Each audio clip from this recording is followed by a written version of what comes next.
Welcome, everyone. Chair Jones is en route, so in lieu of him, I'll call this budget meeting to order. Please stand with me for the Pledge of Allegiance.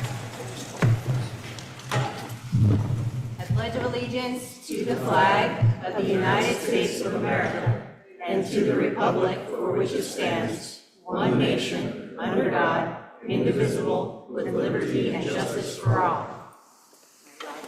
Boys.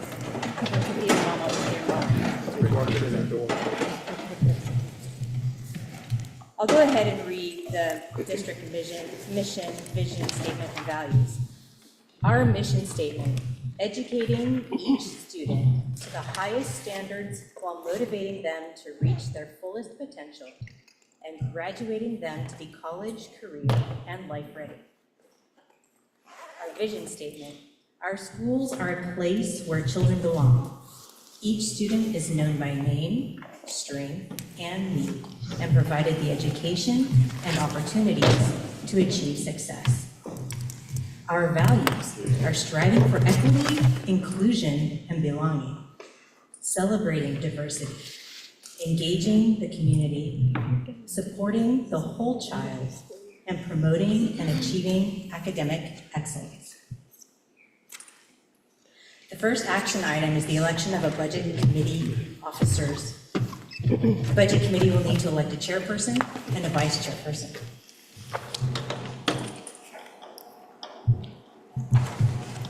I'll entertain any nominations for chairperson. I elect Anthony as chair.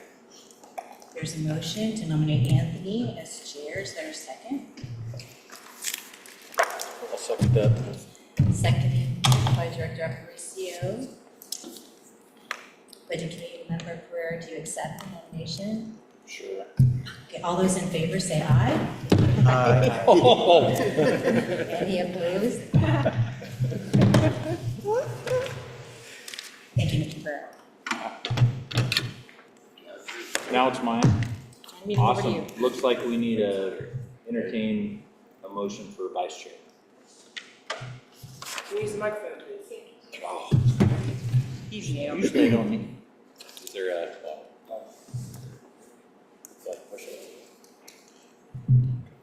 Need to entertain motion for a vice chair.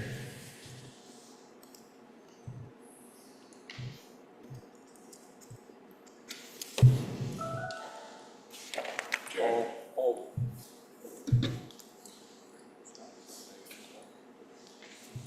There it is. I will make a motion for a vice chair, nominating vice chair. Who are you wanting to nominate? Yourself? Nominate myself. I don't see why not. I'll be your back. Second. We have a motion and a second. I'm assuming you're wanting to do it because you nominated yourself. I'll second. Okay. Oh, Judy did. We have a move, motion and a second. All those in favor of Jared being the vice chair? Aye. Opposed? So moved.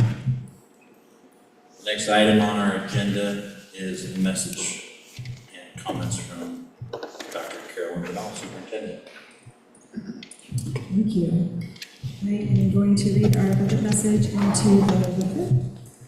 Dear North Wasco County School District Budget Committee members and community, it continues to be an honor to serve the students, staff, families, and the community of Dallas as North Wasco County School District Superintendent.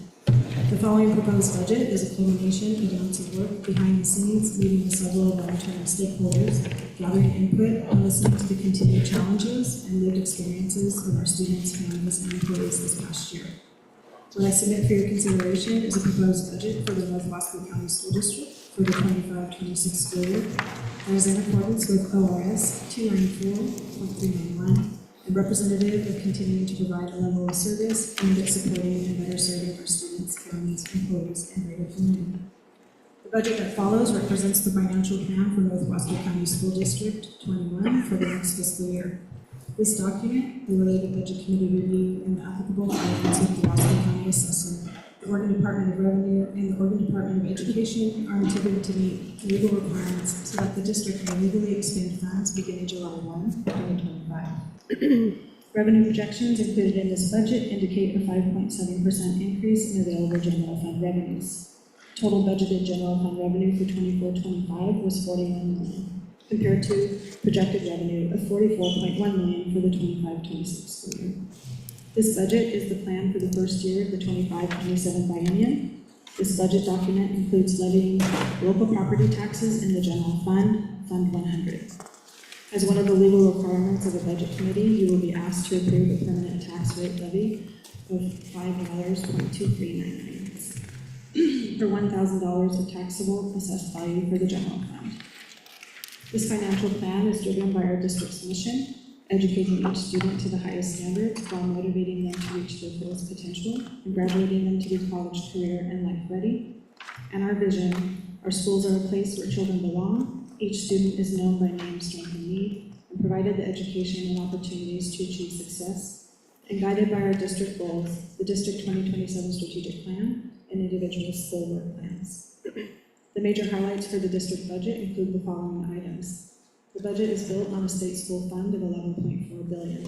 The legislatively approved state school fund is allocated 49% to the first year of the biennium and 51% to the second. This budget includes the roll-up costs of the current level of service, staffing programs, operations. This budget includes general fund revenues from the state that are expected to increase by approximately $2.4 million. This is attributed to a slight increase in funding per pupil. The largest cost driver included in this budget is the significant increase in PERS retirement costs. The net increase in pension costs that are included in this budget amount to $2.63 million. This budget includes risk management and liability insurance costs, which are expected to increase 19% due to increased high-cost claims across the state. This budget includes the continuation of the Innovations Academy, which houses several existing North Wasco pathway programs and consolidates them into one called the Innovations Academy and the Innovations Virtual Academy. This budget includes the completion of the seismic grant for Chenwood Elementary School for the retrofit of the cafeteria and gymnasium for $2 million. It also includes a $500,000 grant from the EPA to mitigate hazardous materials at Chenwood Middle School. This budget includes increases for contracted salary and benefit increases. I want to thank all staff involved in the preparation of this budget, especially Chief Financial Officer Randy Anderson and all of his fiscal office staff. I would also like to express my appreciation to the members of the Budget Committee for their service, thoughtful analysis, and consideration of this proposed budget. Currently, districts across Oregon are making difficult decisions regarding their ability to roll forward with current staff and programs. For some, it means reductions in staff or programs next year. For others, it means depleting reserves for one or both years in order to keep a current service level. North Wasco's 25-26 budget is lean and will include monitoring of expenditures extremely closely while exploring all funding alternatives such as grant funding opportunities where possible. Regardless, North Wasco's 25-26 budget is reflective of the district's priorities in improving outcomes for students both academically and social-emotionally. This includes a commitment to improving our longitudinal performance growth targets, which include regular attendance, third grade reading proficiency, ninth grade on track to graduate, 4-year graduation rates, and 5-year completion rates. Increased support for student mental health, a focus on creating safe and welcoming school environments, and sustaining maintainable class sizes. We are hopeful that legislators will be responsive to advocacy efforts still going on at this time and will increase the state school fund while time allows. In closing, it's important to restate that an inadequate state school fund, coupled with the increased PERS costs and the loss of federal dollars to maintain current level of service for North Wasco for 25-26, makes for some difficult adjustments in this budget. Yet I hold a spirit of optimism that our state and elected representatives understand that the nationwide conditions of workforce shortages, paired with increased inflation and wages, are not going away overnight. We will be in this economic predicament for the foreseeable future. There needs to be a more stable and adequate funding source and commitment in Oregon for K-12 education. Lastly, I'm proud and humbled to serve as superintendent for all students in the North Wasco County School District and to bring forward a budget that supports the mission, vision, and goals of this district, striving to create schools where each child has a sense of belonging, the adults know each student by name, strength, and need, and students are provided educational opportunities in order to reach their full potential, achieve success, and graduate to be college, career, or life ready. I offer this balanced 25-26 budget proposal to the Budget Committee for your consideration. With that, I will turn the time over to our Chief Financial Officer, Randy Anderson. Thank you, Dr. Bernal. I want to echo what Dr. Bernal said earlier about, I really appreciate the commitment. The school board, it's part of their duties to be the budget committee, but we also have a like number of people that from the community that raised their hand to help get us through this process. And so I appreciate that. And with that being said, I'm not sure everyone knows everyone, so maybe we'll just do a quick introduction. I'm Randy Anderson. I'm the Chief Financial Officer and Budget Officer for the district. John Nelson, I'm Zone 4 Board Director. I'm Molly Rogers, and I'm a member of the Budget Committee. Dana Wynn-Elledge, Zone 2. Jennifer Gunter, member of the Budget Committee. Jose Aparicio, Zone 6 Board Member. Anthony Pereira, member of the Budget Committee. Dave Jones, Zone 3 Board Member.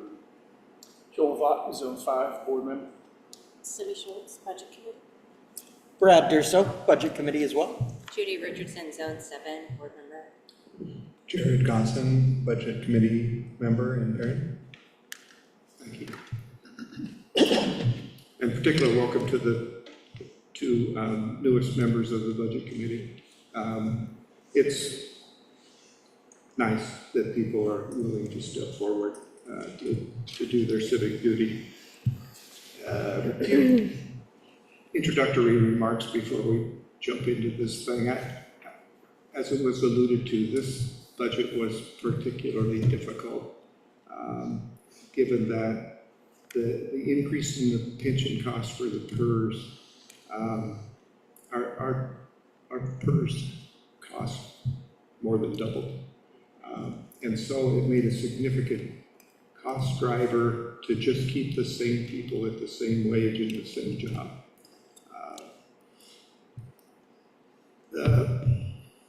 For example, our OPSER, Oregon Public Service Retirement Program people, those are public employees that are hired after August of 2003, our OPSER. That rate went from 10.49 to 23.04% of wages. So it was quite a challenge. The other thing, I think this year I attacked things a little different, looking more globally and saying, of all the revenue we're going to get from whatever source, where can I park people? So I know the voluminous document that we have in front of you, and you'll find places where we had budget last year and this year we don't, or vice versa. So this district has 19 funds, general fund being one of them. The general fund is the least restrictive fund. So we have 16 federal grants and 14 state and local grants. And so when you take a more global view of that, you have to anticipate what the grant revenue may be. The continuing grants are frankly easier because we know what the rules are. So to the extent there's some allowable cost that I can charge against the grant, and it might have been paid in the general fund last year, I would move it to the grant. Because it's going to go away, and relief on the general fund gives the maximum flexibility. Another driver is health insurance costs. They're making significant changes to the health insurance program. Pardon me.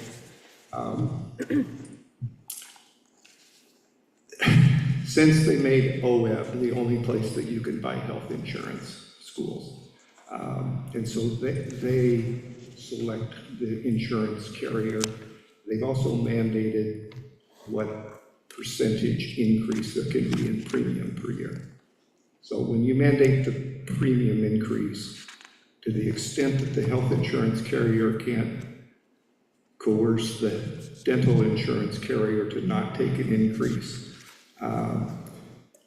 the only other choice they have is to change the plan design. So they're changing the plan design again.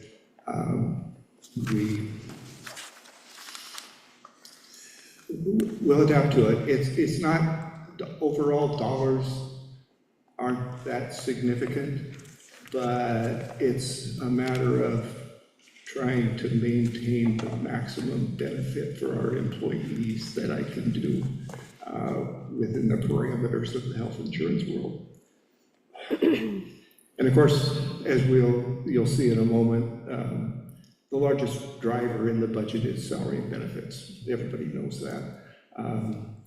So we had to make estimates of what those costs would be. We're currently bargaining with both associations.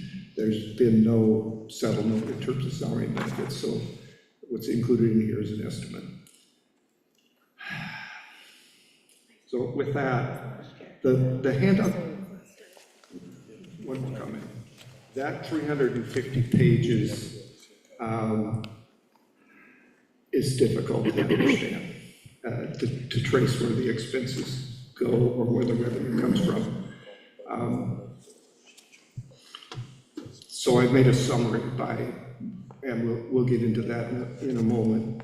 And I forgot to mention one other big variable, if you will, is the uncertainty in federal funding and state funding to a degree. The lack of federal grants to the states impacts the state school fund and state grants as well. So I've included some grants in here that I've since seen in the president's recommended budget to Congress. They're eliminated, like Title II, which is a federal program for teacher training, staff development. Title III, which is English language learners, those have been eliminated from the president's recommended budget. They're still in here. They don't have people attached to them, so if they don't show, we can still carry on, but we have to figure out a different way to provide those services. So there's very likely to be some mid-year corrections as the funding picture becomes more reliable.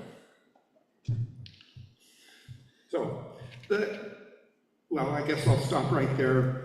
If somebody has particular questions that I can't sort of globally answer, maybe the answers will come if we step through the material that I've put forward, and then I'm happy to answer any and all specific questions as we get further along.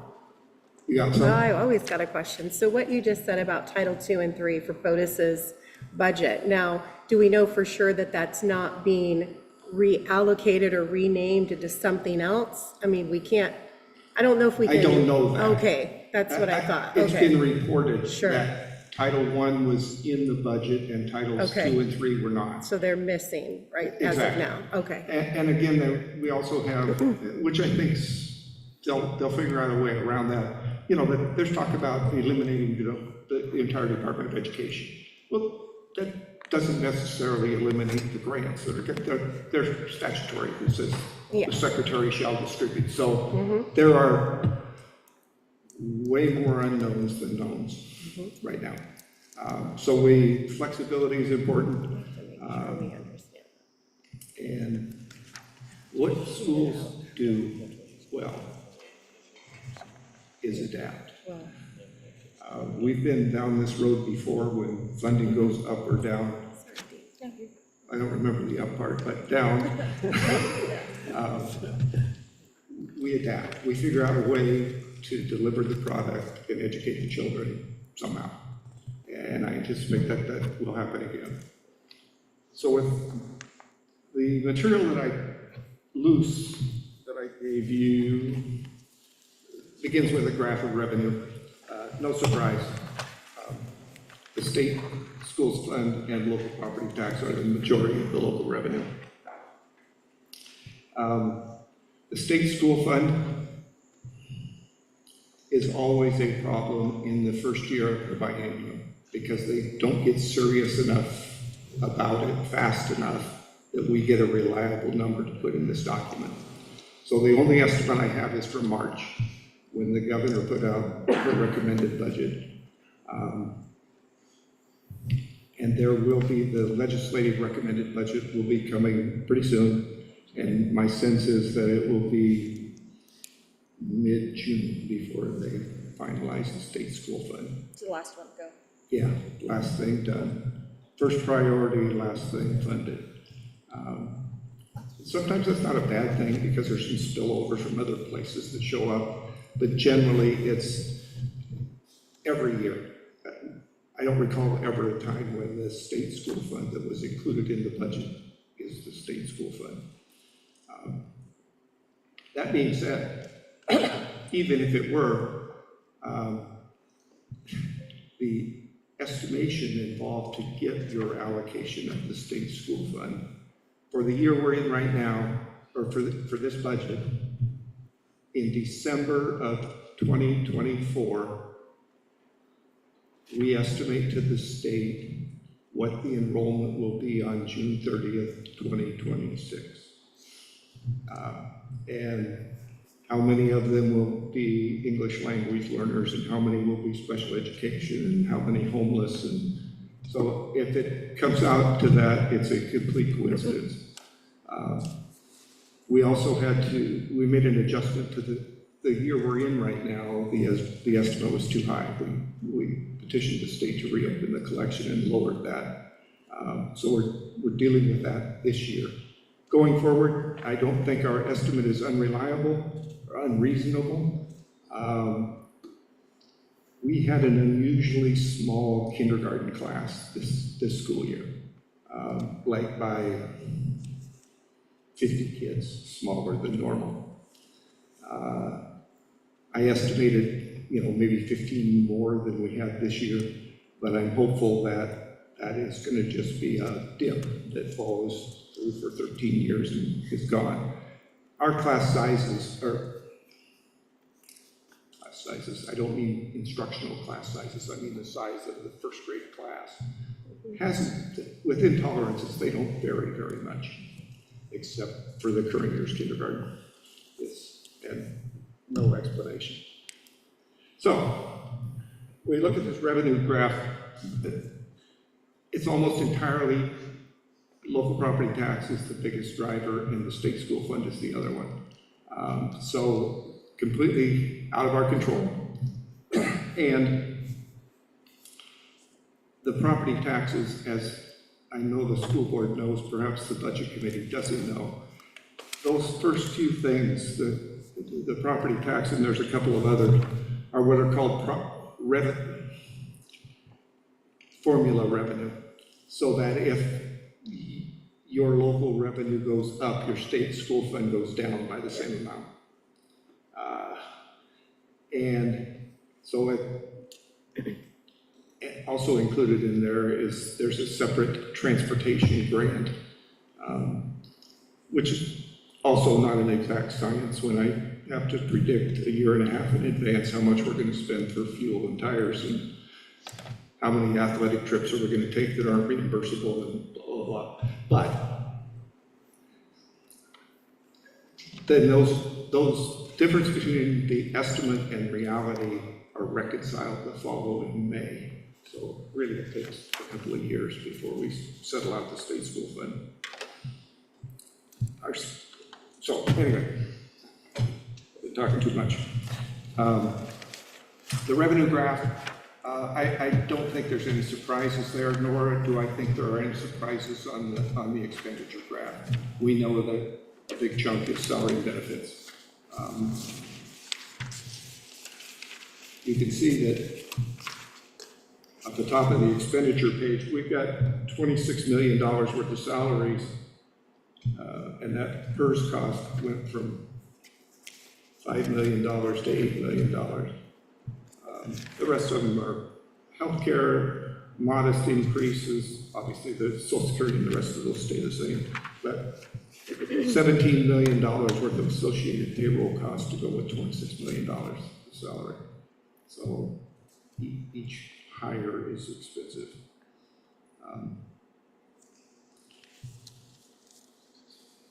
So if there are no particular questions there, what I'm trying to do on the next page in your handout is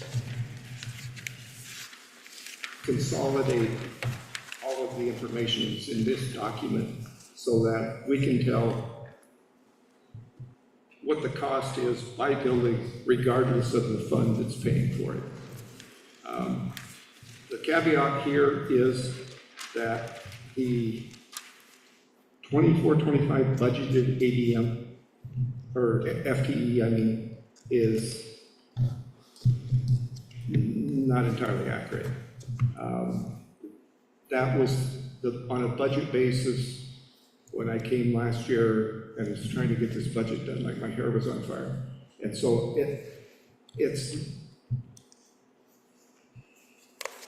that's budgeted, the budgeted FTE, when we reduced this year by $1 million, when we reduced our enrollment estimate, there's some unfilled jobs. So the people that are really on the job now aren't 417. There's really 404 or 5 FTE. That being said, okay. So you can see Chenoweth Elementary School.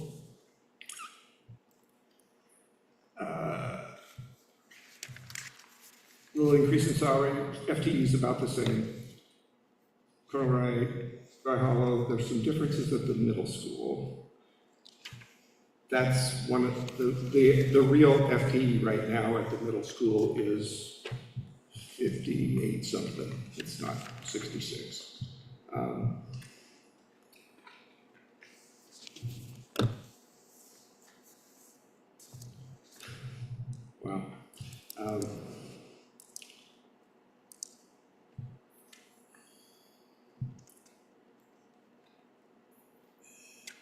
Because the way the accounting system is prescribed by the state,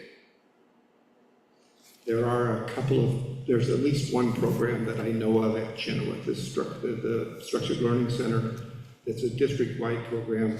It actually resides at Chenoweth, but it's down in district-wide programs because students from every elementary can go be in the Structured Learning Center. So it's a district-wide program, even though it's housed at Chenoweth Elementary. This one is the easy one. That's the summary by location. Okay.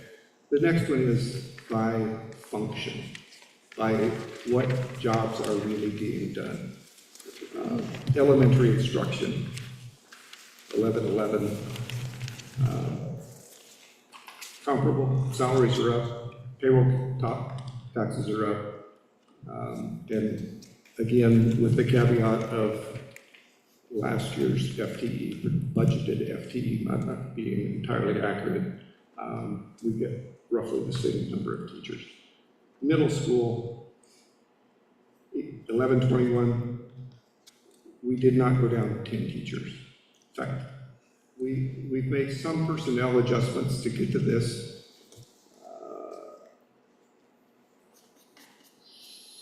So we're down 2 teachers at the middle school in this budget.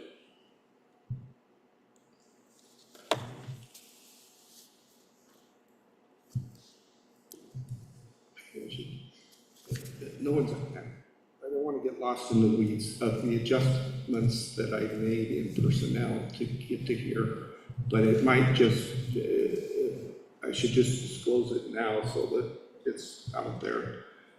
We reduced 3 administrative positions, food service director, internal director of operations for the facilities department, and the district-wide athletic director position is not in this budget. The licensed staff, we reduced 1 child development specialist district-wide. We reduced 1 high school teacher and 2 middle school teachers. And in the ESP world, we eliminated a receptionist position at the district office and 1 high school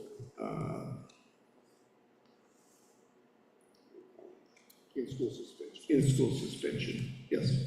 Just a clarifying question, with some of these titles going away and being repositioned underneath someone else, or are they a job loss? The 3, I assume it's a little bit of both. Yeah, At the director level, like the food service director, no, it's gone. We contract with a company for food service and they provide a director as part of the contract. So that'll fall under Sodexo. Same with facilities management. We had a manager with Sodexo and a director of operations. Okay. We no longer have a director of operations, but the person went back in as part of the facility staff. Okay, so they repositioned and Yeah. probably are at a lesser staff. Yes. Because they don't have as much responsibility. Exactly. Yeah. The district-wide athletic director position is removed. Also in this budget is to hire an additional high school vice principal that will have some athletic director duties as in addition to the vice principal at the high school. So in the middle school athletic director position is absorbed as other duties with a little stipend and coaching contract for the middle school person to be the athletic director. So they'll have opportunities to whatever. Yeah, You know, at other places if they're open to be retracted. yeah. So the contraction, so overall, I think it's nine positions. When I first started, I thought it was going to be horrific. And we found things. You recognize revenue was higher than you anticipated in some of the state grants. So there's an opportunity to keep people on the staff and pay them out of a grant. So the cutbacks were not as drastic as I was first anticipating.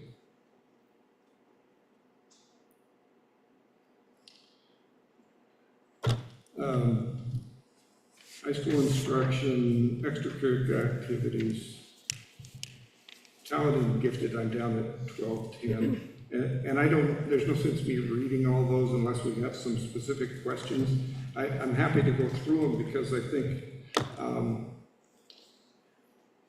again, it's just a different way to slice the budget up and summarize it. So that in this particular case, instead of what building they're at, this tells us what jobs they're doing, what role is it that's being filled. You know, how many counselors do we have, or how many coordinators? So overall, how many FT are we losing as opposed to, there's a lot of repositioning. I said 9. 9. Yeah, nine positions that were removed without, not 9 people got pink slipped. 9 positions either became vacant and we chose not to refill them. So much of it's by attrition.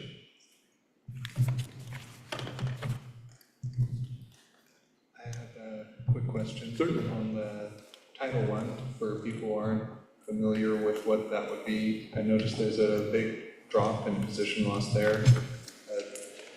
That's one of the ones where there's a great deal of uncertainty about. I don't know what the national budget is, how it gets distributed to the states. Our initial advice was to reduce it by 25%.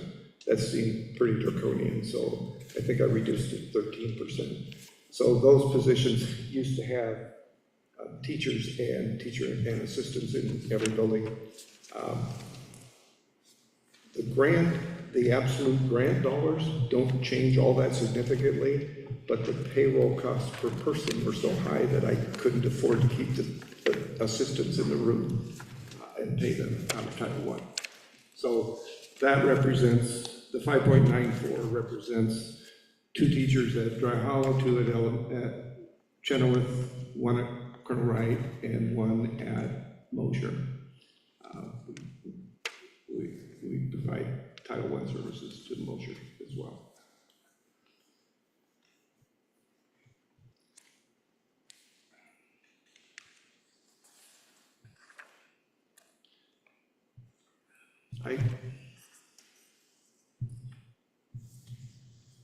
Again, the goal, as we're going through not this, but as I'm going through trying to build the budget, is to preserve, absolutely preserve all the programs that we can preserve. There was one, to your question, Anthony, there was a program at Chenoweth Elementary School called Therapeutic Learning Center. I don't know what the census was, not very high. I can't keep it. So I took the teacher and the aide that were doing that work and make them classroom teachers and get rid of the program. That's what I mean in terms of trying to preserve all the programs. That's my goal to begin with, but not all of them can survive.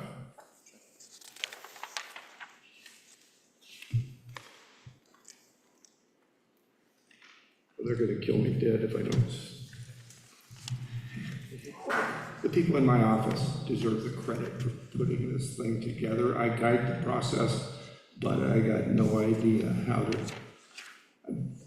The personnel budgeting piece of this is so complex. They'll run it, and I say, well, move this person over here, and they do it, and we drop it all. And so it is a monumental effort to drop all this stuff, get each sub-fund to balance, and photocopy all these things and poke holes in them. So kudos to the staff at the business office.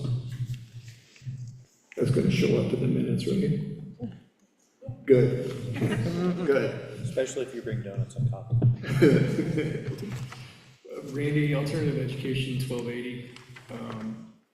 Significant drop from FTE last year to this year. Is that just a throwback to the accounting last year and trying to reconcile exactly what the FTE is? Tell me where you are again. 1280, 1282, 1284. Summary by function. Yeah, so most of those, we got, all right, this is another thing that, so everybody that sits in my seat interprets what we're doing differently. And so some of those were classified as 1282 before, and I said, no, those are 1283. Those belong to a different alternative ed program. So that, it's a reclassification. I didn't really go from 3 to half of 1. The 2.5 other people are probably now in 1283 or 5 or,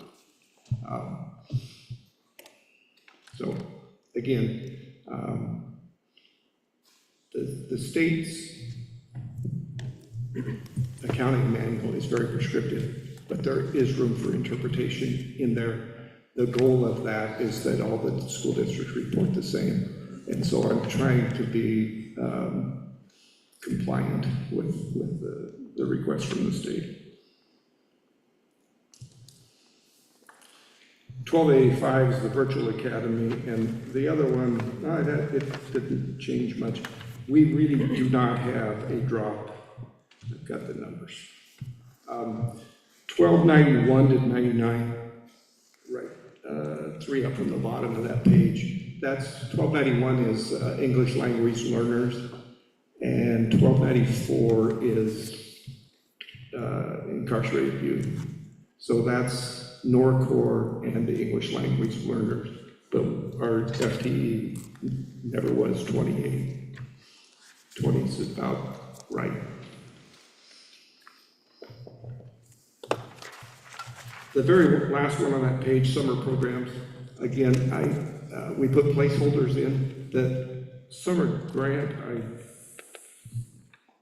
I think it's smaller than this, is it not? 415. So we don't attach people to that. We just put an estimate in there of how much help we're going to have during summer. So if the grant goes down, we just pay fewer salaries or run it fewer days. So there's no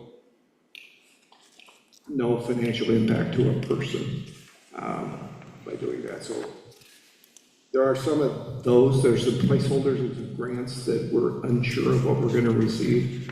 So I budget, for instance, in local grants, $50,000, but I've got no idea what the real number might be.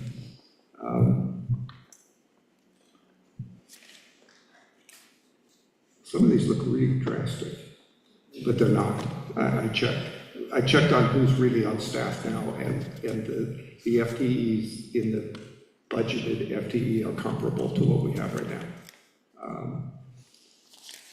What I'm trying to avoid by this method is having people chase it around and say, well, it used to be in the general fund, now it's in the student investment account, and I can't find it, and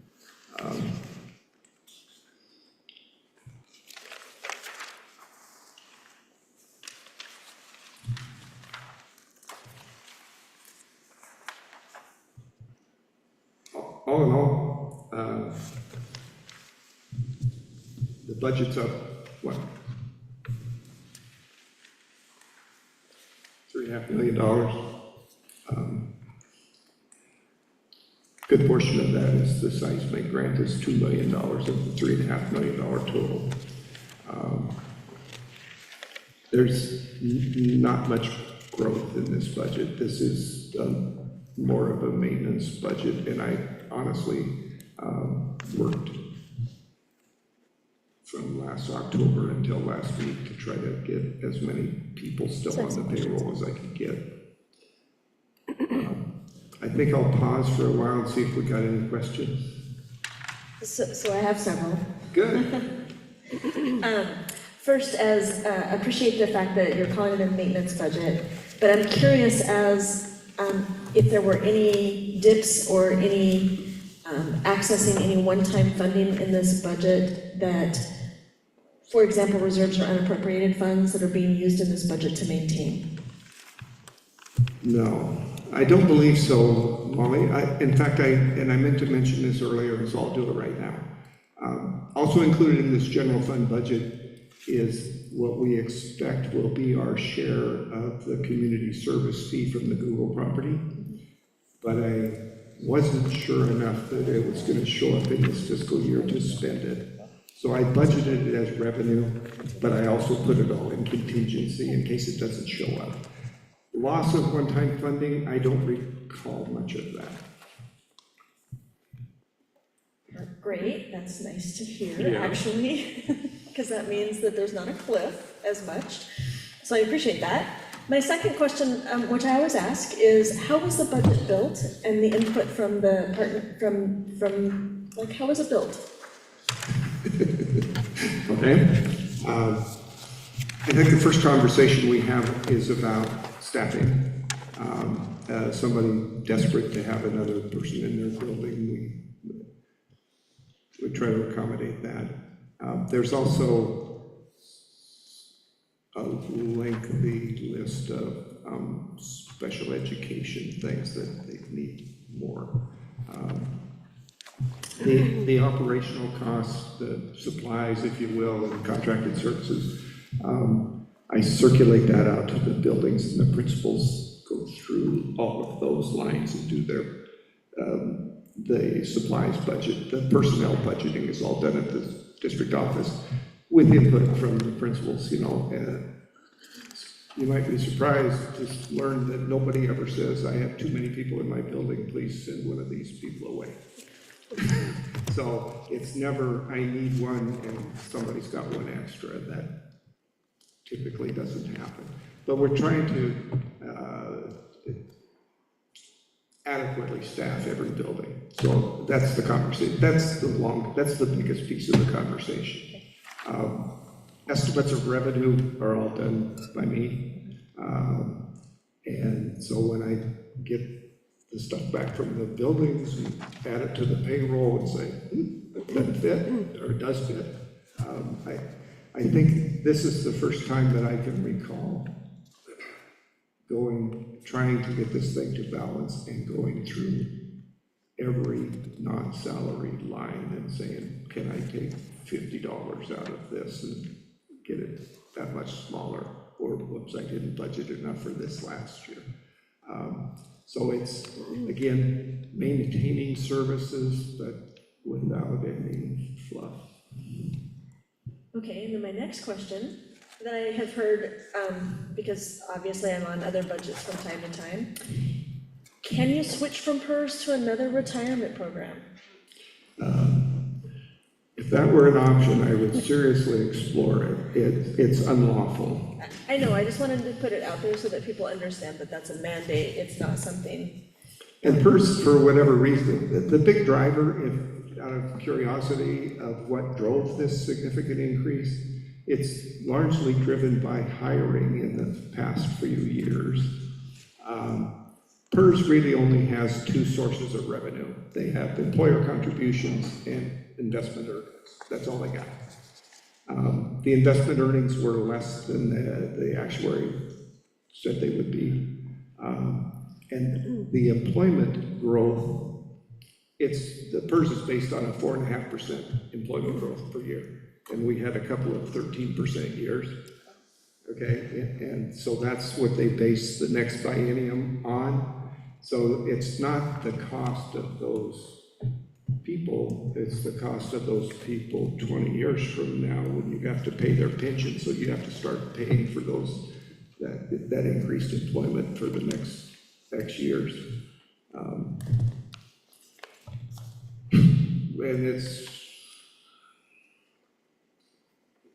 I guess that there is an upside. We have a side account, which is, without getting way in the weeds, sold bonds in 2005 to offset the PERS cost. So they sell the bonds, get the money to PERS, whatever it earns, they offset, they buy your rate down with the earnings on those bond funds. But those bonds have to be paid off, so the cash value of the cash surrender value, if you will, is smaller every year.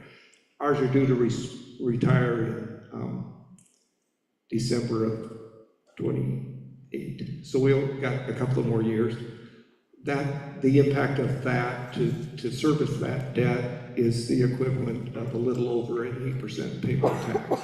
So when those go away, we're not that far from the uncollared, unside accounted maximum PERS rate anyway. I think there will be a bit of relief.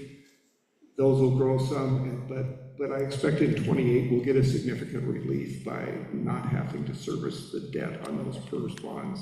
They're running another issue now, but I'm not a believer. Yeah, no, that's fair. I think it worked great when they did it. Those side accounts really paid off, but I would be really reluctant to burden the district for another 25 years with PERS bonds, particularly where we're almost at the top.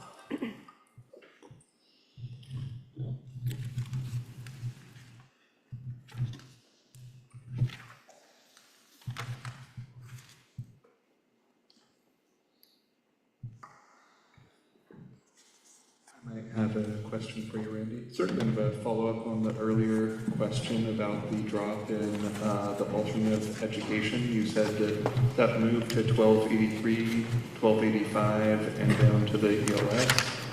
But all of those numbers dropped by more than the amount of the other ones. So is that just some of that attrition you were speaking of, or is there a lot more distribution throughout? There was, in addition to the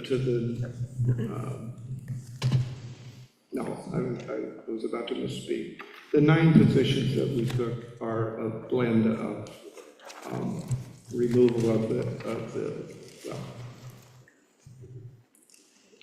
the people. The rest of them were attrition. Somebody's applied for, got a different job, we decided not to fill that job.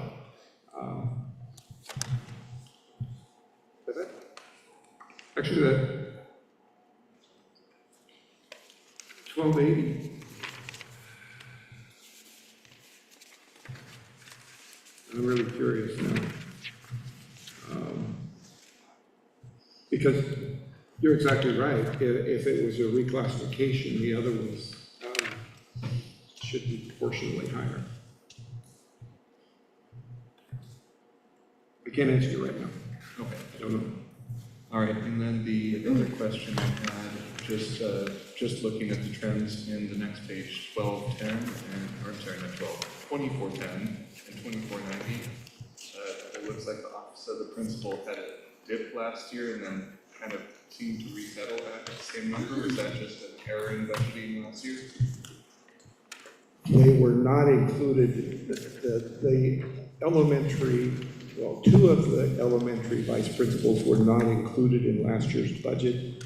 And after the budget was produced, there were additional funds in the intensive program. And so they were added.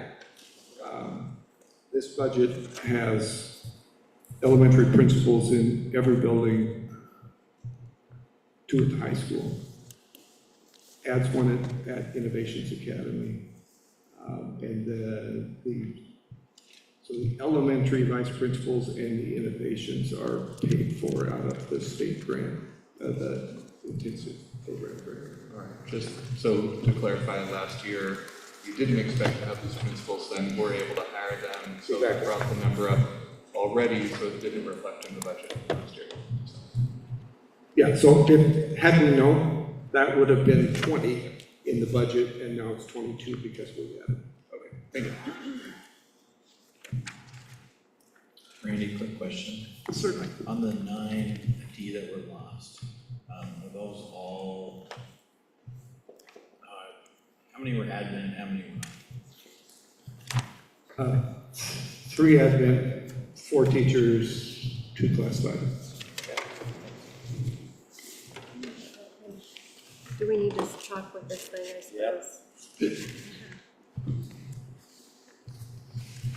Randy, really quick, on the, I'm gonna kind of jump around on the budget recap from the big book here.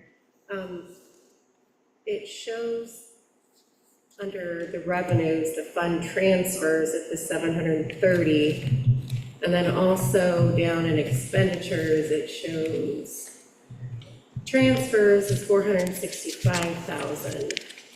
Where can I find those details? Is it, then when I look over here at the budget summary,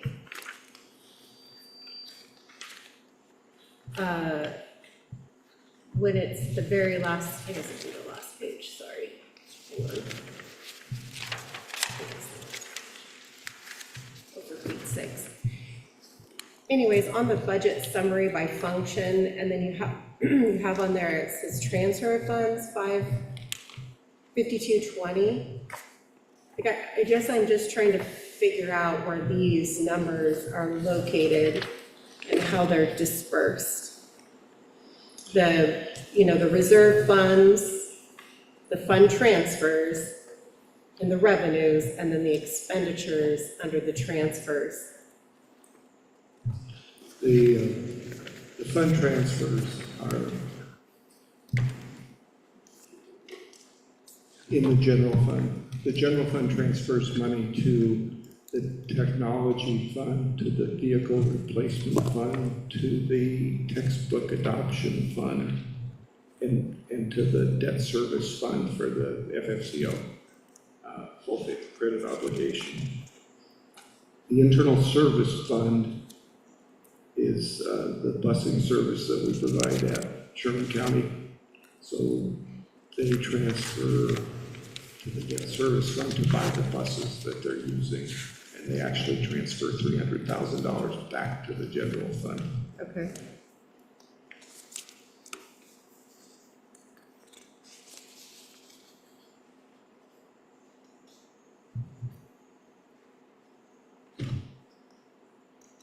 So it sounds to me like the benefit of that Sherman County enterprise is 300,000 to the general fund, so we make money on that. Mm-hmm.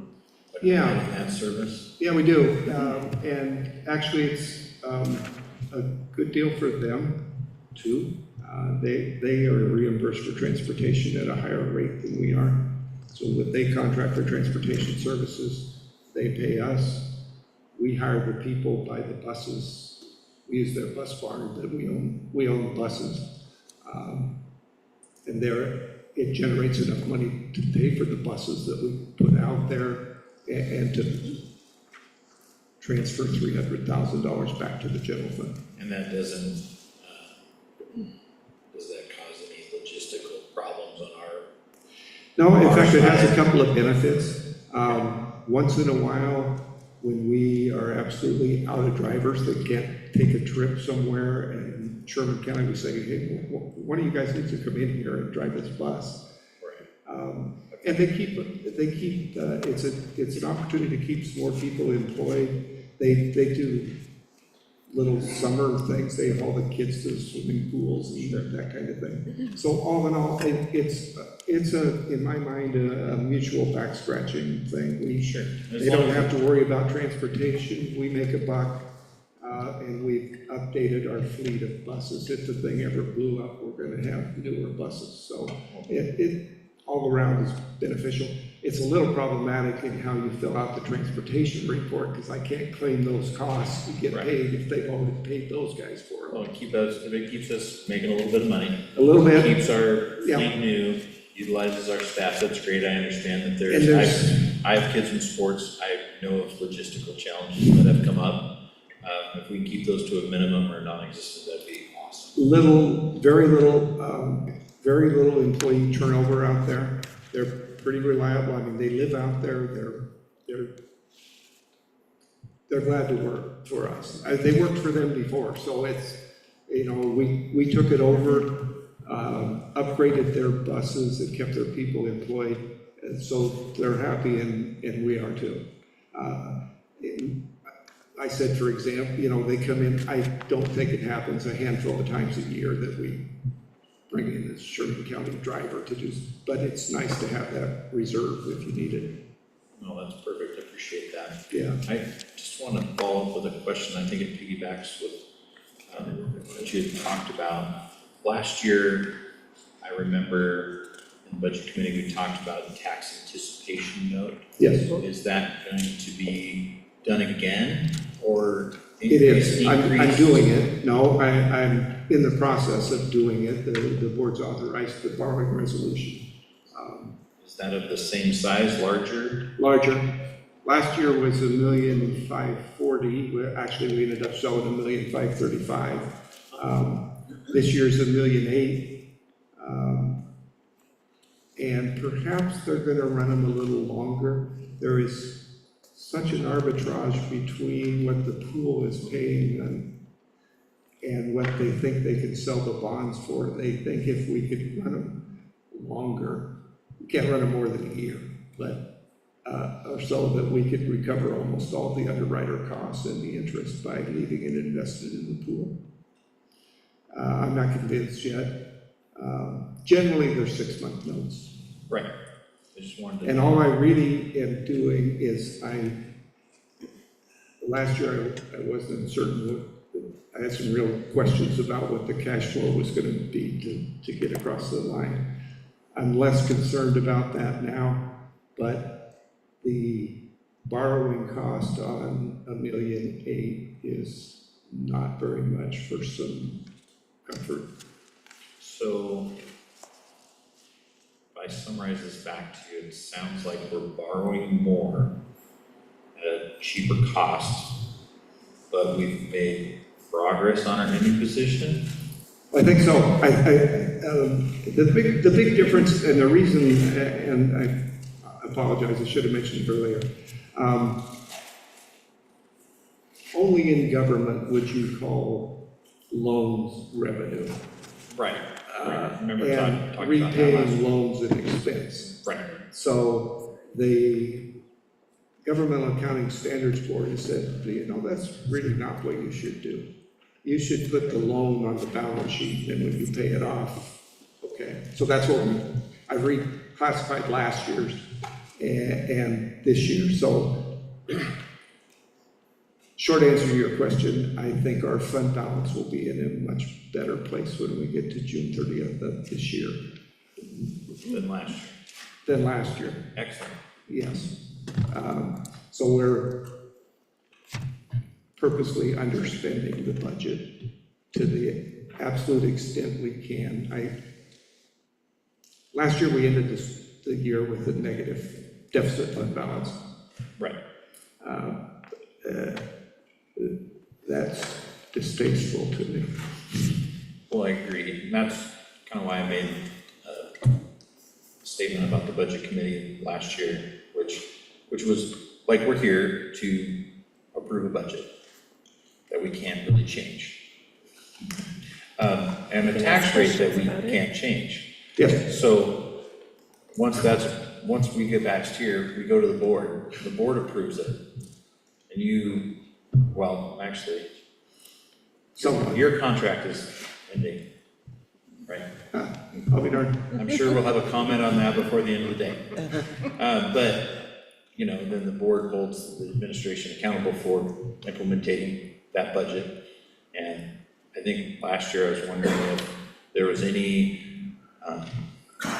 board advisory or policy on trying to get to an appropriate reserve to a certain percentage. Does one exist in the school district? There is no board policy on any, many districts have it. Right. They have the formulas are all over the place, but short answer is they'll say, the ending fund balance must be not less than 2% of the approved general fund. Right. I think we don't have that. We'd have been really upside down based on last year. We'd have violated our own policy. Sure. It would have been ugly. I'm not a huge fan of that. I think it makes you you end up managing to the fund balance instead of managing reasonably. I think it's a target. The mandate, I'm not a fan of, either or there, that's what we do. More guidance. We would satisfy it. But I think, I was about to say efficient, but there isn't anything efficient about governments. But, I think the awareness is there, the personal anxiety of having a decent fund balance. It does a lot of things. I mean, it like I mentioned earlier, we went into bargaining. I don't have anything. I got no reserves. I got nothing to sweeten the deal. That's the only thing I can do is make it better than it was last year. And I think we're on track to do that.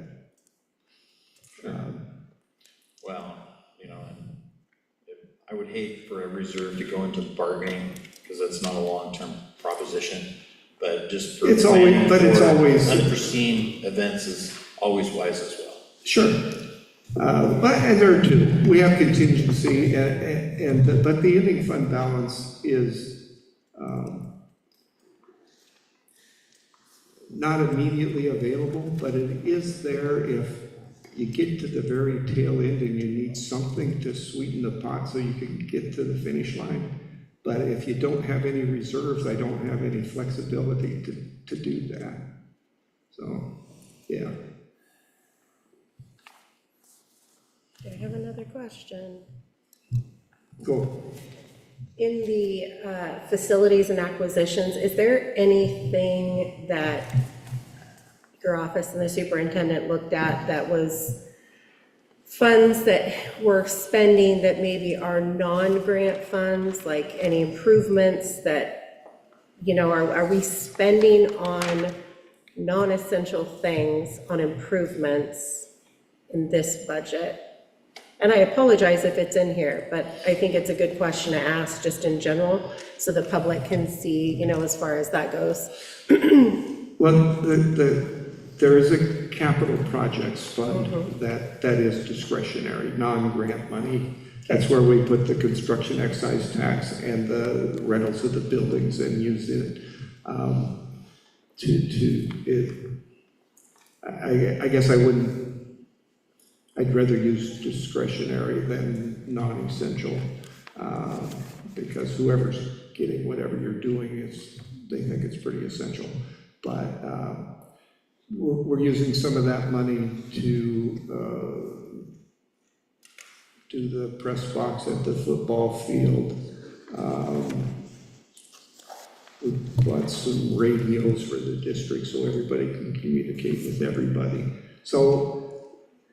But I think to your point, it's easy to identify, you got a seismic grant, we're going to spend all that on seismic improvements. There is some discretionary capital improvements, budgeted two places. One is in the 401 Capital Projects Fund.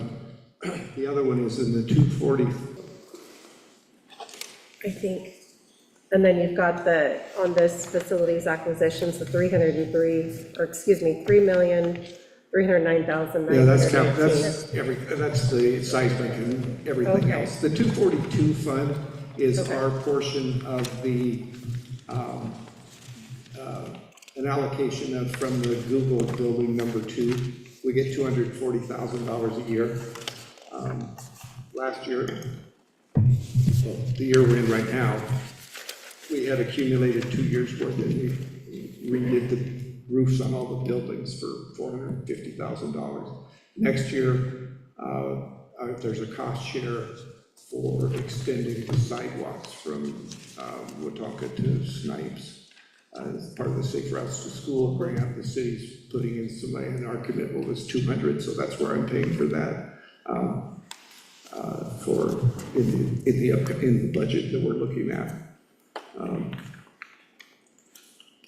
By and large, the 401 fund, it doesn't throw off that. The construction excise tax is a variable depending on what's going on in the community. The property rentals don't amount, so it's $160,000. But better than a poke in the eye. Yes, sir. Talking about poking the eye, I was wondering what, just on the revenue piece under the 100 budget, there was $725,000 in community service fees. That's Is that the Google? So that's the one that, it's gonna come, and it's, I don't know that 725 is the right number, because I don't have any idea what the value of the building is, it's just an estimate. But the nature of those property tax exemptions changed over time from being a enterprise zone to a community service thing. The community service ones, they distribute the revenue from that based on what your percentage of the county tax levy is. So it's purely an estimate. And again, I was uncertain enough I didn't spend it. I budgeted as revenue, put it all in contingency. Just, and hopefully it shows up, and the board can take action to move the money out of contingency into something else. But I think it's important to recognize it, and I don't know what the timeline is on the one that they're moving dirt on now, but it'll come online one of these days, and then we'll have 2 of those community service fees for 15 more years, I think. The one that we're getting paid, the $240,000 a year, has 5 more years to run.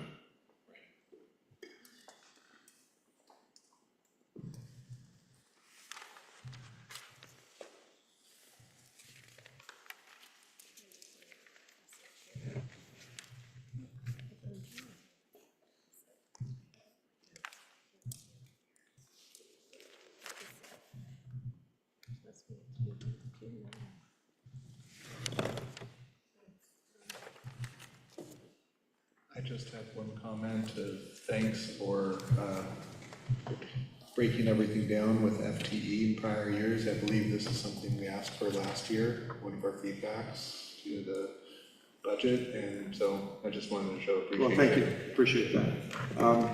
Again, I don't expect anybody to be able to pick up this document and make sense out of 350 some pages of. Again, it's very prescriptive how it's prepared, and I think the important thing to remember is that document in total is a compilation of God knows how many estimates.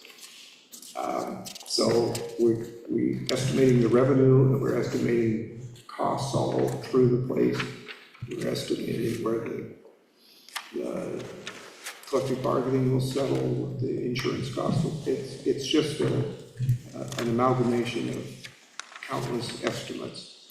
What the important thing of the whole process is to create authority to spend. If the revenue shows up, it has to be appropriated so that the district can do what it needs to do to provide education to the students. So if less shows up, we just have to spend less, you just adjust to that. If more shows up, hallelujah, we would bring a resolution to the board to increase the budget to recognize new revenue and appropriate the expenditures. So, all you have to. I have a question for the chair, and looking at the agenda and how we're gonna process through if public comment was scheduled for tonight, if Yes. tonight is the scheduled time, and if we designated a time on the agenda for public comment to occur, and how to manage that. Well, it is scheduled to happen. We have a sign-up sheet. We'll allow adequate time for that.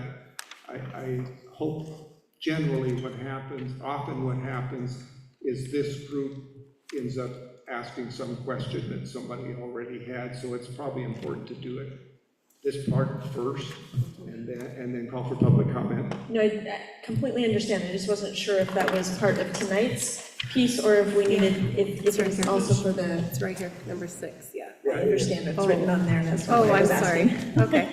And then the second piece is quite frankly, if we have public comment tonight,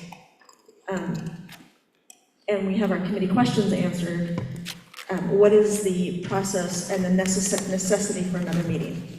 So I'm asking questions of the chair. Especially since I planned on being chair tonight. Not really. But, no, we walk through. If there is, like, in years past, there's been some pretty wily budget conversations that have necessitated, moving to another meeting. As administration moves through their comments, if we're seeing that there is not enough clarity to move forward with a vote, we can always postpone. My big question is, if we do postpone, is there a deadline that having additional meetings puts us across? Because we have to have it funded by a certain point. I don't want to delay into August. No, we have our next meeting on May 13th. Right. If needed. Right, it's all if needed. Correct. I know in the past, we've had 2 meeting budget meetings. We've also had 1 meeting budget meetings. So, kind of to take. answer your get it question, because- are we up against it? No. Right. The school board meeting in June is when they would adopt the budget, and it's in late June. Right. I think that the point of this group is certainly to get their questions answered.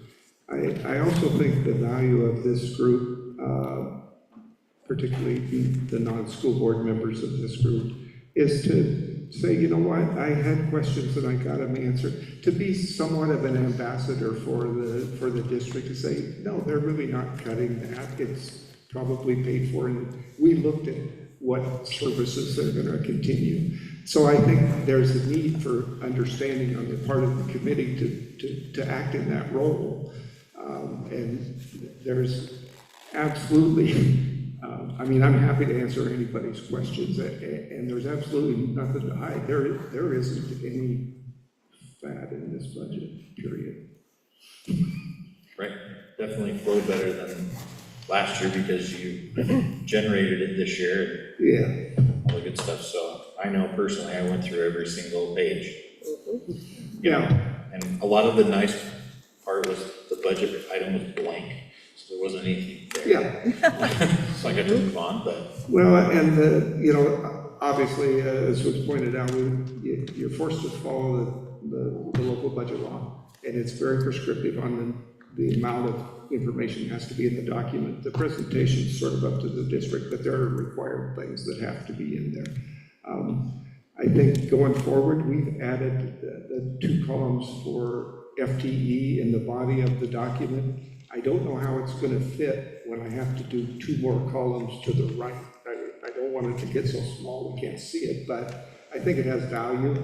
And then it's But again, it's always gonna be, there's always gonna be a disconnect, because you're gonna compare budgeted FTE to what's actual now compared to, but more information is generally better.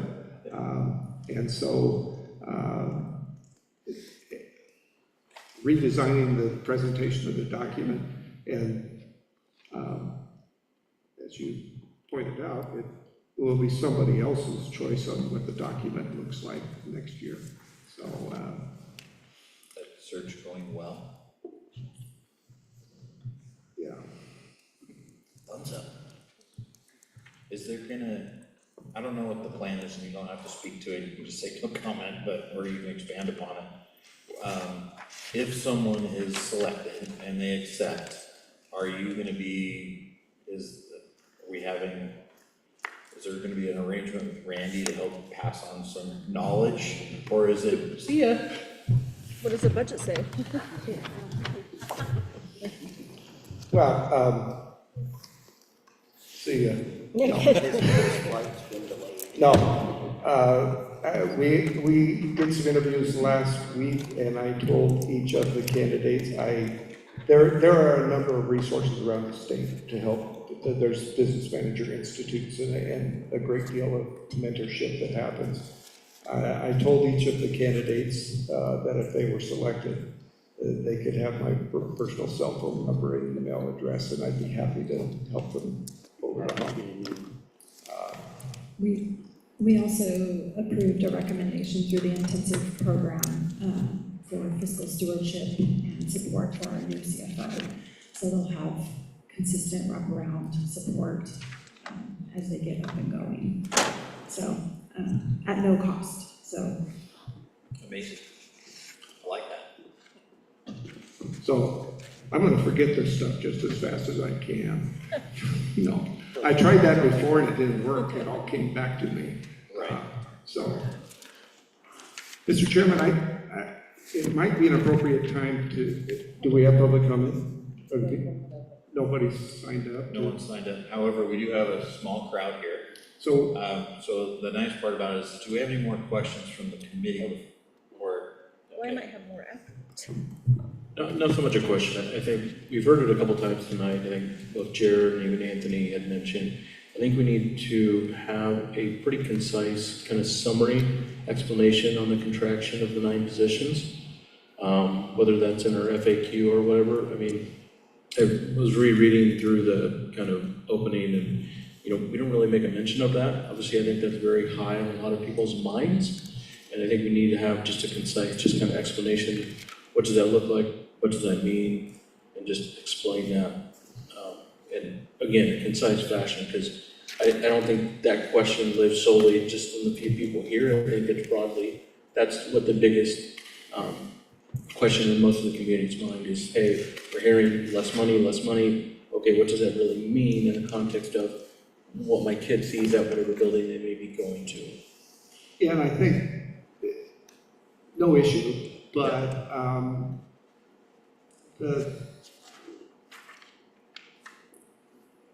if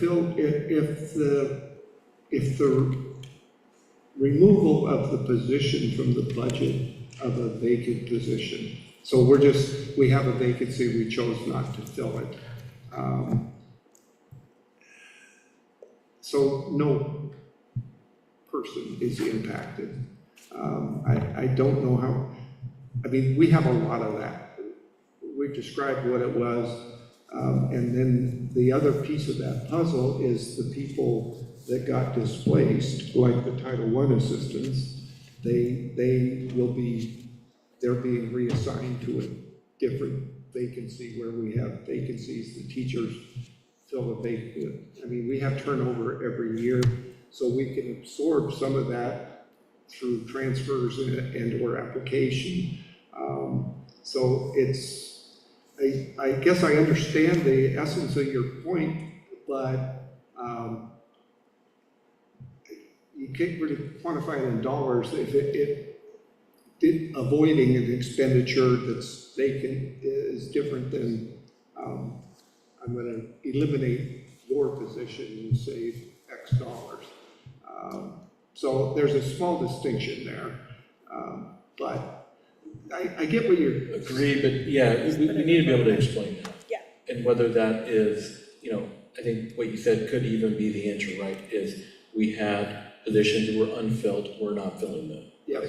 But it just needs to equate to the 9, right? Well, and it's more than 9. The total contraction is 17. So you could break down the FTE, the total district. Again, Well, that's that's the budget, 17's that's not the budget entirely versus accurate. like actual Yeah. staff. Yeah. But it, again, That's when what- someone looks at a face value, to Judy's point, right, that is what they're gonna see, and if Yes, there isn't that ability just to understand, okay, what does this really mean in the context of like my kid's experience at any building, like that is what we need to kind of be able to explain. well, and I think, I'm with you, I got it. I would have difficulty doing it from 417 to 400 because the 417, many of those jobs were never filled. But I could take the current employment, add the one, and say this is how we got there. The other piece is at least one of these jobs, the person resigned quite some time ago. We've posted it, nobody applied, and so we just said, okay, we've gotten through 3/4 of this year without that. I need to take that as a savings and pull down the posting. Yeah. So, and even at that, we're still talking, if we're talking about FTE period, we're still gonna have, between now and the end of the year, more resignations, retirements, movings, whatever. But the FTE is gonna stay the same. So we've come to the right place, in terms of budget dollars. We've got the right number of people. Sure. Yes. Okay, I want to make sure I'm acknowledged. You're good. I think that piece is actually maybe even talking about it from a perspective of we're not headed into a major riff, right? That I think is the message that I think that is community, and we're hearing about it from community to community to community. And what I think is important, to your point, is that there's lots of things that happen in an agency that has 390 employees. There's attrition, there's retirements, there's people moving on, moving around, all sorts of different things are happening that will change that. But what this budget does not appear to be doing is pushing us into a massive staff reduction or into any contractual pieces. Am I correct in that? You are correct. So I think that's maybe the message that I'm hearing is that this budget, while it's not rosy, is not pushing us into, and also from what I'm hearing, if I'm doing the math in my head correctly, we're not increasing class sizes at the elementary schools, which I think is really important and kind of surprising to me. But that kindergarten class is now going to be first graders, so that will help. So I think that's important to be able to articulate, and that it's skinny, it's tight, and we're not in a really, really dire situation. So. But I agree, and I think as you read and hear around the state, there are other districts that are in a much worse place than we are. All that being said, much of that is scale. Yeah. It matters how many commas you got to how many people you have to get rid of. But I think the overarching, my goal was to your point, Molly, we did not declare a RIF. We did not force people out. How can I get this done by not filling some jobs rather than eliminating some jobs? That's the essence of it.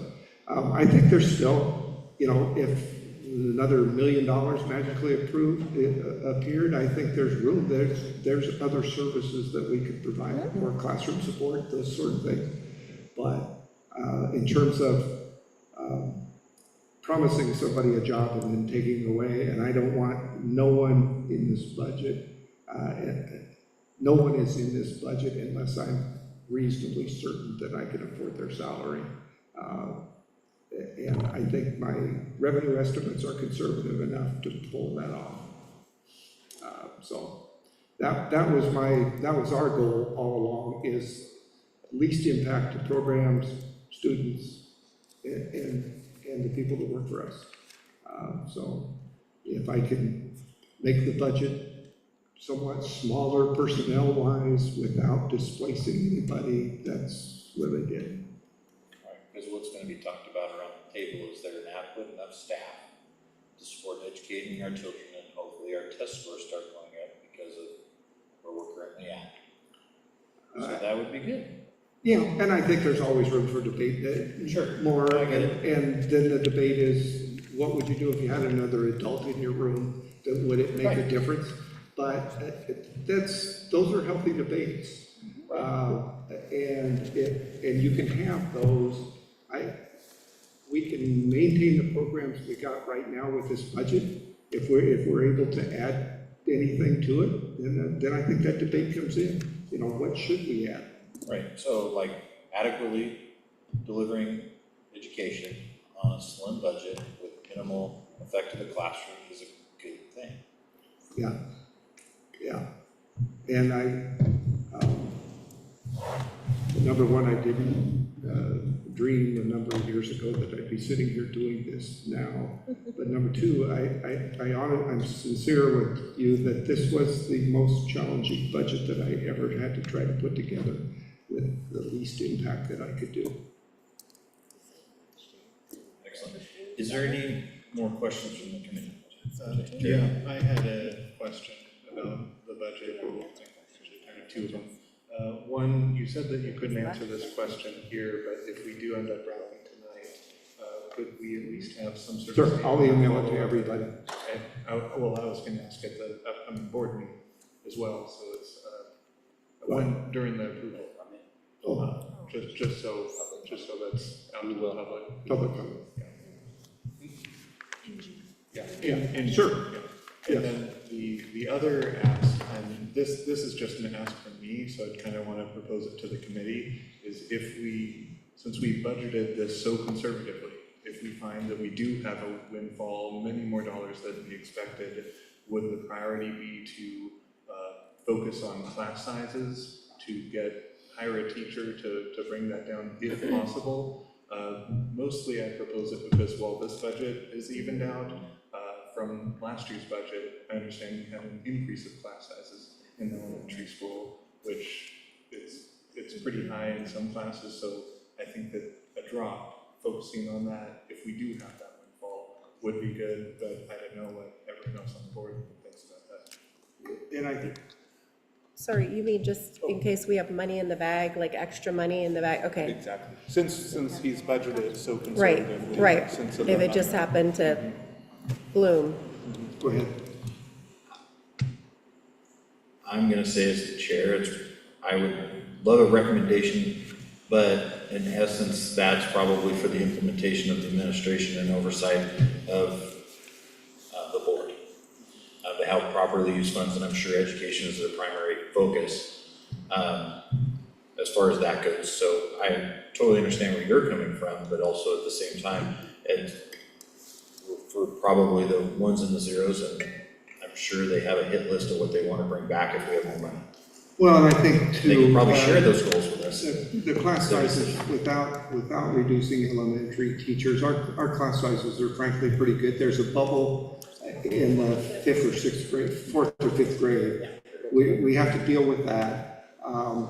But again, that small kindergarten, and it's not ideal, but the numbers are pretty small.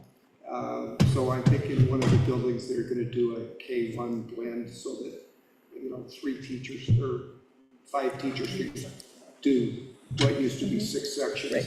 I think you got to adapt a little bit because now we're going to have this downward bubble that's got to go clear to grade 12 eventually. Oh, I actually had an epiphany when you were talking about, we don't know what caused it, but what did happen 5 years ago was COVID, and that... So I would have expected the reverse. You're early. You're early. That's not, you're not starting that. There was a time I got all the data on birth rates by zip code and all that. there's no correlation between the birth rate and the kindergarten class 5 years later. It doesn't account for migration. Exactly. Facts. Mr. Chairman, I believe we have a public comment now. Perfect. We've had all questions here. Let's move for public comment. Can the committee provide a breakdown of the factors contributing to the higher cost per student at Chenoweth Elementary and Mosier Community School? And what measurable student outcomes or services are being delivered as a result of those higher expenditures? Name. Please say your name. Yeah. Please state your name. Yeah, David Floyd. Yeah. I can, and that's actually one of the problems with, as they try to compare one school, cost per student, one school to the other. You mentioned Chenoweth Elementary and Mosier. Yes, sir.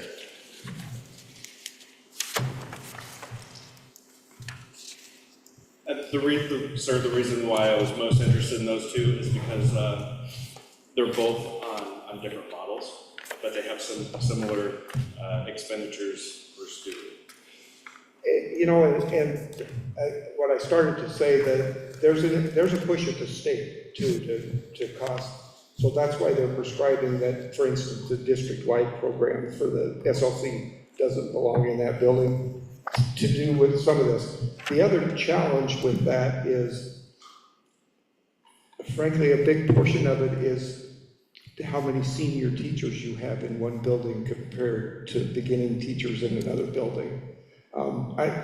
Yes, I could cost it all down and show you. The Mosier one's a little more problematic in that they get an allocation of the 80, but I have no control over. So what I'm showing there is the cost of Mosier. It is just their ADM. They get 89% of the ADM that their students. So I got no control over who works there or whatever.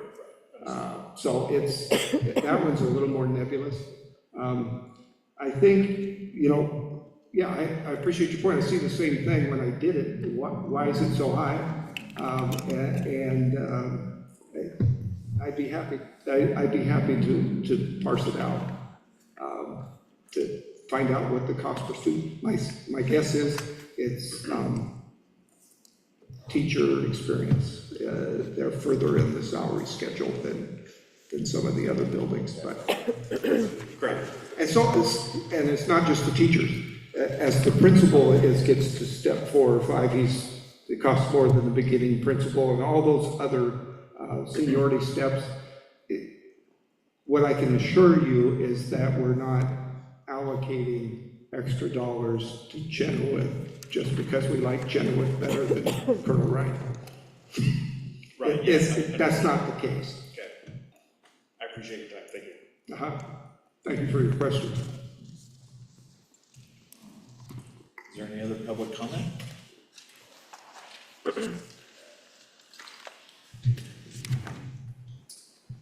there not being any more public comment, any other comments from people around the table? Mr. Anderson, do you have anything more to add, or Dr. Banal?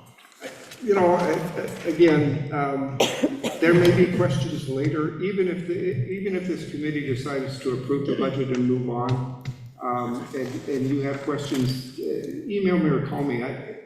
I want this committee to be comfortable with what's in there. And I appreciate, you know, the confidence, the reliance on what I put in there, but you need to be comfortable too. So if there are any questions between now and, I would say anytime, but I really mean between now and June 30th, let me know. Pete, go ahead. I have one question, just in general, the challenge in state funding having to do with the legislator. I know that you guys, being as part of the school, can't directly lobby the government for more funds, but is there someone? Oh, yeah. Oh, yeah, we have to. Heck, yeah. Yeah, we can lobby nonpartisan. What I was getting to is how else can the community help with that push in those legislature funds? Is there some? Contact your local legislators. Just- We do it all the time, Every day I send them. advocating for more emails out. funding for public education. Is there any sort of fact that you guys have online currently for that? Otherwise, it might be something that's worth it if we can push, as a community and educators for getting more funding for our district. I can definitely share with you like template messages that we have used to send to our local legislators. Happy to share that with the budget committee and you all. And I can also share with you the list of who all our people are that represent our area. Yeah. I think that having that more publicly available would be better for people who are like, why aren't we getting enough funds? Well, For that outlet as well. The other thing I would say is that there's a lot of focus on the state school fund. I think the other thing that, from a community standpoint, also be just up to speed on the various legislative issues. Like the one I'll just highlight is the one related to special education. They can only cap what is paid out. So our percentage is at 17%, we only get paid 11. So even though our population is higher, need those additional supports to be successful, we're capped. And so there's that delta of six percentage points, right? And so there's things like that to kind of look at that are just broader than, hey, increase the state school fund. There's very targeted legislation for things like special education or other elements that are also impactful. The other things that also impact this big pile of paper is as legislation comes out, a lot of times there are additional requirements, reporting, or what have you that gets added on top of what is already being done. However, a lot of times those don't come with any additional funding or resources. It's, hey, here's a new thing, you need to do X, Y, and Z, no money, and a lot of those times, unfortunately, as you see within the budget, right, the greatest expenditure is people. If you don't have the people to do whatever the new thing is, that's why the classic, our staff wear a multitude of hats, right? And that's a function of a lot of those, what a lot of people refer to as unfunded mandates, right? And so it's more than just kind of, hey, increase the pot of money towards education, yes, but there are some specific bills that also we need to kind of be mindful of.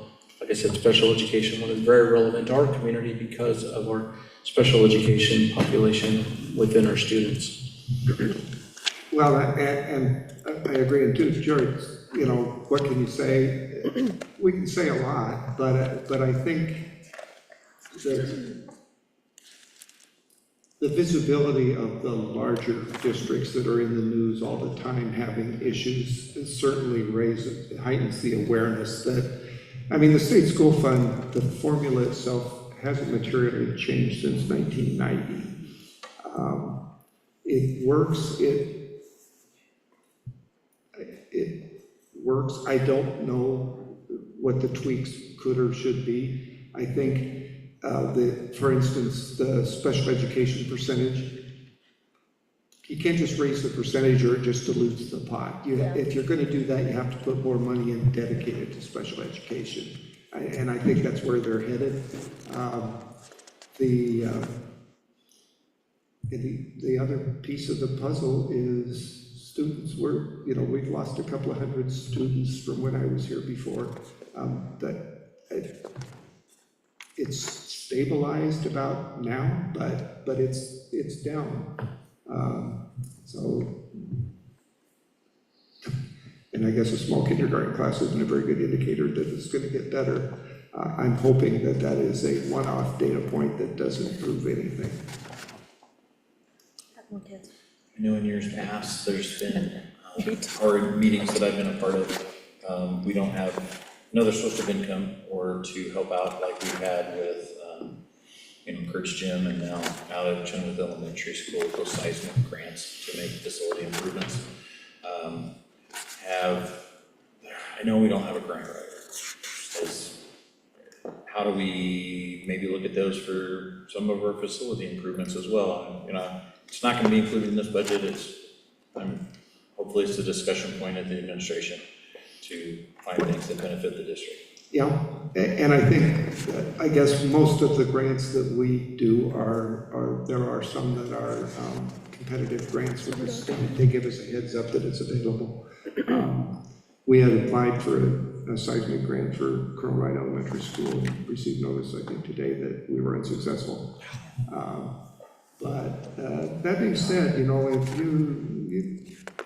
there's a benefit to the local economy too for having contractors in town and spending a couple of $1 million fixing seismic upgrades at Chenoweth Elementary, for instance. It all helps. There's been a significant change in the taxable assessed value in the district since the Google properties start coming on the tax roll.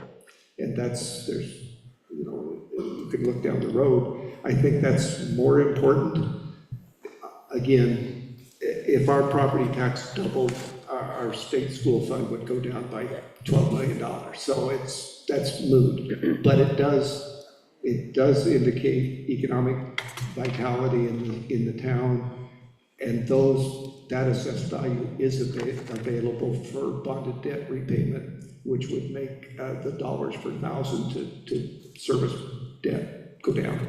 So it's not a bleak picture, it's not rosy, but it's predictable right now. And again, I think there is some value in the bigger districts having some suffering. I think it brings it to the forefront.